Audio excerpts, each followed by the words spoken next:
Tollywood senior hero megastar Chiranjeevi గారి తమ్ముడిగా ఇండస్ట్రీలోకి అడుగుపెట్టి ఈరోజు దేశంలో ఏ హీరోకి లేని ఫ్యాన్ బేస్ను సంపాదించుకున్నారు Tollywood star hero power star Pawan Kalyan garu. ప్రస్తుతం ఆయన సినిమాలకు దూరంగా ఉంటూ రాజకీయాలతో బిజీగా ఉంటున్న విషయం మనకందరికీ తెలిసిందే. ఆయన కంప్లీట్ చేసిన 3 సినిమాలను కంప్లీట్ చేసే పనిలో ఫుల్ బిజీగా ఉన్నారు. ఉదయం అంతా రాజకీయాలతో బిజీగా ఉంటూ ఖాళీ సమయం తొరిగిన కొద్దీ ఆయన సినిమాలో నటించేందుకు రెడీ అవుతున్న విషయం తెలిసిందే. ప్రస్తుతం హరిహర వీరమల షూటింగ్తో ఫుల్ బిజీగా ఉన్నారు Tollywood star hero power star Pawan Kalyan గారు.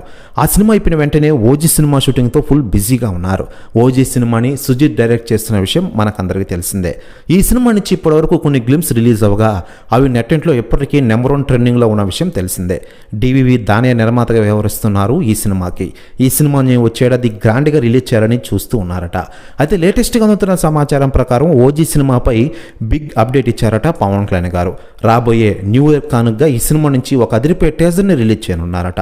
దీనికి అభిమానులకి పూనకాలని తెలుస్తోంది. ప్రెస్ న్యూస్ కూడా తెగ వైరల్ అవుతోంది తెలుగు ఇండస్ట్రీలో. మరోవైపు పవన్ కళ్యాణ్ గారు ఓజీ సినిమా షూటింగ్ పూర్తయిన వెంటనే ఉస్తాద్ భగత్ సింగ్ షూటింగ్తో ఫుల్ బిజీ కానున్నారట పవన్ కళ్యాణ్ గారు. ఈ సినిమా అయిపోయిన వెంటనే ఆయన సినిమాలకు కొంచెం బ్రేక్ ఇచ్చి రాజకీయాలతో ఫుల్ బిజీ కానున్నారట. ప్రెస్ న్యూస్ కూడా తెగ వైరల్ అవుతోంది తెలుగు ఇండస్ట్రీలో.